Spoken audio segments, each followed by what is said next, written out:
Claire Estudio, excellence and honor.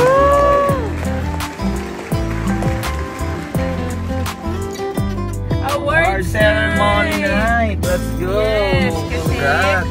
So yan, nandito na kami sa award ceremony. Hindi daw siya pang 8th grade, pang ano daw, high school. Ayan. Racing Canes, chicken fingers ang masarap dito. Hello guys, welcome to Andrea Judge TV.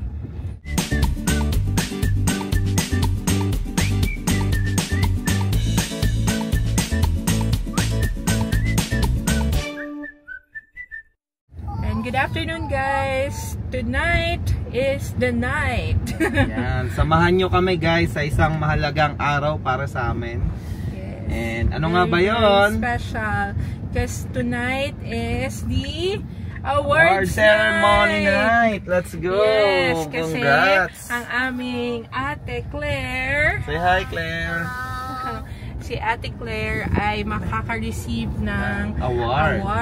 Yeah. So, 8th grade na siya guys, and graduating na siya, or tinatawag nila dito is promotion day. So promoting siya to high school. So yun, so kung sa atin is like tapos na yung elementary days niya, and ito yung parang pinaka graduation ng elementary. So yun, first time namin na-attend ng ganito. Yes, yeah, excited kami.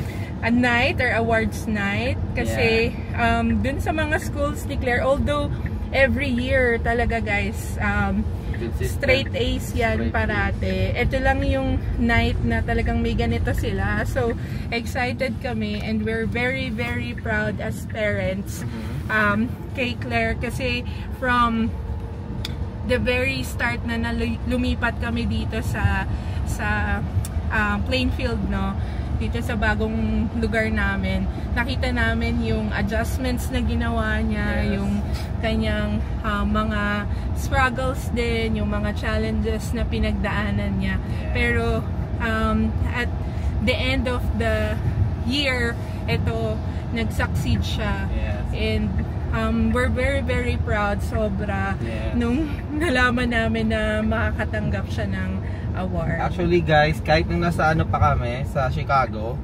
consistent siya na nasa honor roll, no? So may mga certificate siya, halos yearly may certificate yan. Consistent honor roll siya.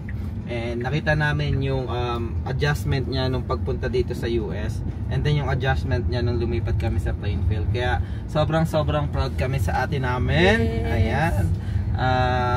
Yan, nakakataba lang ng puso and nakakagana para sa amin as parents na makita mo yung mga anak mo na nagsasucceed sa ginagawa nila. Correct. And hopefully magtuloy-tuloy, and kilala naman namin si Claire. Yes. And ayun, sobrang special tong night na to, yes, para sa amin.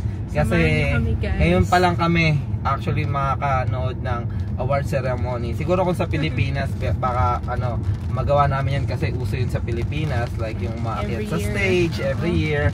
So ngayon, since mag-high school na nga siya next year, or next school year, ngayon bibigyan siya ng award ng school, and pinadalhan nga kami ng email and ng invitation na invited kami sa awarding ceremony tonight. Yeah. And yung graduation nga pala guys, sa next week pa, next Tuesday. So naka-separate yung mga may awards. So separate night to sa kanila. And lahat lang ng mga invited and may awards yung inimbita para sa night na to. So ganun ka-special tong gabi na to para kay Tiffany and para sa amin. And ayan guys, nandito na kami sa school ni Tiffany. So medyo maaga kami, no? Kasi malapit lang. 5:47 pa lang, 6 PM naman yung awards night. And kung makikita nyo guys, ang lakas ng ulan. Ayan, yan yung school niya. I think nasama ko na to sa mga vlog ko before. Ayan, dun lang yung entrance. Sobrang blessing. Yes. Kasi God is pouring blessings right now. Right now, yan. So, ayun. So, sama lang kayo sa vlog kasi gusto lang namin i-share yung proud moments namin sa aming ate. And we're always proud of her kahit ano pa yung ginagawa niya. And ayun, masaya kami dahil di naman namin kailangan pukpukin si Tiffany na mag-aral and pusa niya na lang yung ginagawa. Right, ate? Right. Yan. Si Klein din. Siyempre, nandito. Support ang anyang ate. Ayan. And actually, guys, ano lang, no? So, kwento ko sa inyo kasi wala talaga akong kahirap-hirap kami ni Jedge sa kay Claire kasi lahat ng homeworks niya, siya talaga yung, tsaka yung mga exams niya, siya lang talaga yung nag-aaral mabuti. So, hindi ako nahihirapan sa kanya, no, na parating turuan. Siguro yung talagang nagagawa lang namin ni Judge is like asking her ano nangyari sa school niya, no? Every day yon, guys. Kasi I think that's important to every student na yung tanungin niyo yung mga anak niyo kung anong mga nangyayari sa school para mag-guide niyo sila, no, kung ano yung mga dapat na gawin nila or yung mga dapat nilang isipin, 'di ba, dun sa mga situation na nangyayari sa kanila sa school. So, ayun, ikaw. Yan, so yun nga, tama yung sinabi ni Andrea. Lalo na pagka migrant kayo, no, family na nagpunta dito, syempre malaking adjustment para sa mga bata. And dito, syempre, kung tayo nga nag-a-adjust, paano pa kaya yung mga anak natin na galing sa Pilipinas napunta dito. So communication is very talaga important sa relationship nyo between ng mga anak nyo and as parents. We're not perfect, no, pero we just wanna share na yun nga, natatakot din kami before dahil baka kung anong mangyari, ma-influensyan si Tiffany or something, pero constant yung pakikipag-usap namin sa kanya. Halos araw-araw kinakamusta namin siya about sa school. And meron nga na instance na may nangyari sa school niya nung bagong lipat pa lang siya dito sa Oxable, no? So nag-adjust siya and she felt parang ayaw niya pumasok that day and gusto niya sabihin yung mga nararamdaman niya. So parehas kaming hindi pumasok. Hindi siya pumasok, sabi ko that's fine. Mag-rest ka muna today, and then ako hindi na pumasok, and kinausap lang namin siya. Let's usap tayo the whole day, right, Claire? Yeah, but now you're okay now, right? Yeah, she gained a lot of friends now, and ayun nga, masaya siya sa school niya ngayon. And yun nga, ito yung resulta, nagkaroon pa siya ng award. And yun. Actually si Claire, guys, sorry, talagang binibida namin si Tiffany. Yeah. Kasi sobra yung efforts niya, yung hard work niya sa student. Siya ay promoted, hindi yung graduation, no? So, siya, advanced yung class niya. So, parang accelerated nga siya. So, si Tiffany, incoming this first year high school niya, advance yung math niya, geometry. So magiging mga kaklase niya is mga third year high school, no? So yung math niya is pang third year high school na, and yung science na subject niya is pang second year. So biology ba, 'di ba? Yeah. Advanced biology and advanced geometry yung ite-take niya.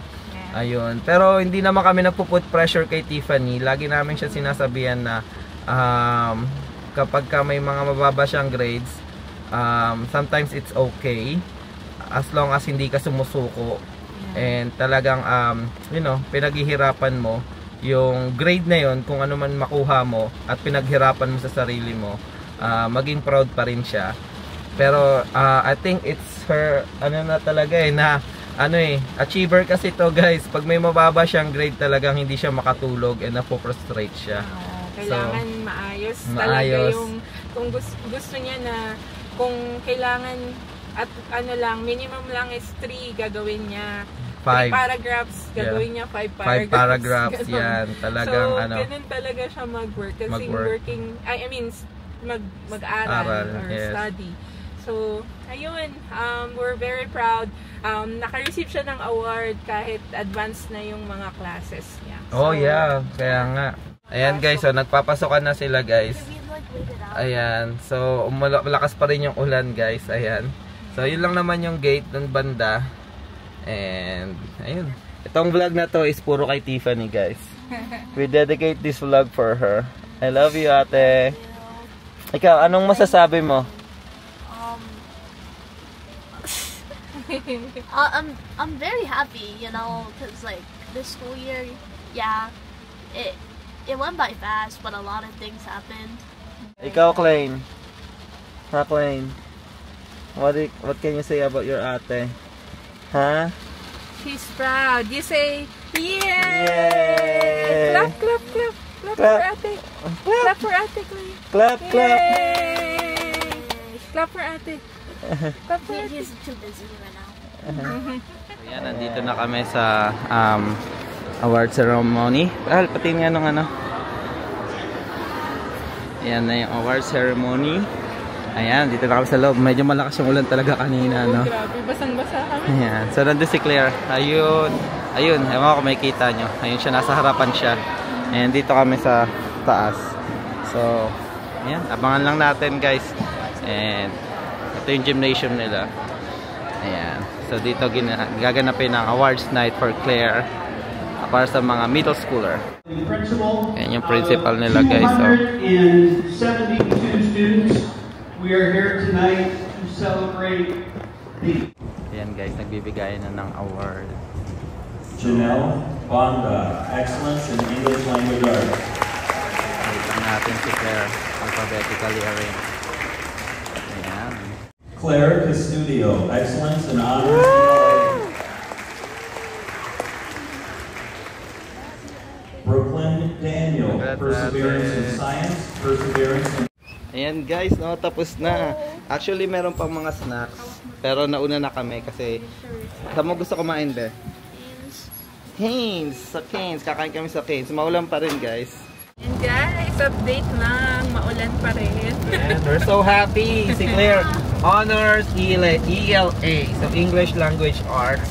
So, sobrang isa sa talent talaga ni Tiffany is yung writing. Writing. Pag nag-write yan, parang si Hamilton yan. Ang haba ng writings. And yung mga words, talagang sobrang deep. And talagang yung imagination niya pa nag-write siya ng stories. Napaka. And naalala ko yung nakausap ko yung teacher niya sa ELA. Sabi niya, yung anak mo pag nag-work siya, yung mga assignments niya, yung mga works niya sa school, it's like hindi daw siya pang 8th grade, pang high school na daw yung niya. Pag nagsulat siya. So, yes. Kasi syempre idol niya si Alexander Hamilton. Yan, na mahilig magsulat, no? So, talagang grabe. Kaya yung mga choice of words declare napaka-deep English. Kaya ang nakuha niya is yung honor or yung pinakamataas na award for ELA. Tama ba, Claire? Yes. We're so proud of you, Yeah. ate. Look at the camera. And then sana, guys, may nakuha din siyang isa pang award, no? Yung ano ba to, yung sa school, yung Straight Ace Award. Kasi si Claire, straight A siya simula nung nasa Canty siya and sa Chicago, and then nung nag-transfer siya diyan sa Aux Sables, straight A's din siya hanggang mataas siya sa middle school. Pero kasi ang requirements nung straight A's Excellent Award is kailangan nasa Aux Sables ka nung 6th grade, 7th grade and 8th grade. And si Tiffany is nandun lang nung 7th grade and 8th grade. So sayang, guys, dalawa sana yung nakuhang awards ni Claire. Pero technically parang nakuha niya rin yan kasi nung nasa Canty siya, nung 6th grade siya, straight A siya. So imagine that, straight A din siya sa Aux Sables. Dahil nag-adjust pa rin siya nun, So ayan.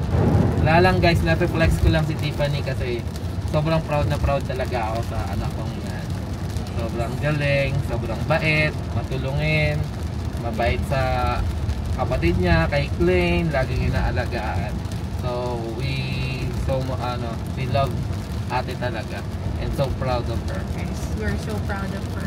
So yeah, samahan nyo kami, guys. Ang request ni Claire is mag-take out kami ng Canes! Racing Canes, guys. And then we're gonna watch Shrek. Yes.